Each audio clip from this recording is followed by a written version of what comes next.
Kuigura emesa ya mangana mayomo nchumuli utoko cha kanoro boti rwa bene rwa kolekana aseri tukulia lere ensemo ya Marani abwasomo governor we county ya Kisii Simba arati abakawikira naso kunyara kuigura bene chiro ya Marani eyue gotoka sebunge ya kitucha chenotha county ya Kisii arati ka ukwana kurwa sensemeyo negate bunogo cha kigwa we chire yone chikunyara gokinia obunchoria abwasaboli amenye bensemeyo kubwatirana amona bande kwaneki munango nibale echirejo amono gukini obonchereria hani gagocha maega ye municipality ogembo koigorwa asebona arati atebiruna nagendere kurobo korrias chinse mochonsi wancheria konde wonsi goteyo koene kibuna serikali ye county ya Kisii amona amenyi barase county ya Kisii nkonyora bale amagendrali abetega kubaliera anechira engaki ye campaign.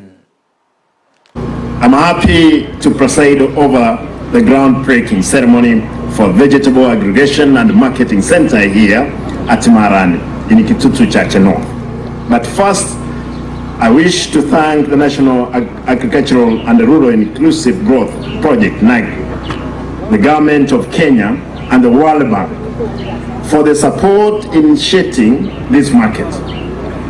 It is important to know that supporting farmers to reap maximum benefit from their toil is a key priority. The proposed Vegetable Aggregation and Marketing Centers is poised to improve quality and the quantities of local vegetables being aggregated for easy marketing. Ireye dere kwa gachuga. Ne chiro ebwenete kwa gachu semeti yenye tanomo. Lakini contract mbante ebeti nga eba kunyagacha within 2 months echiro ya correct. Contract nataka ni kuombe tafadhali usipunguze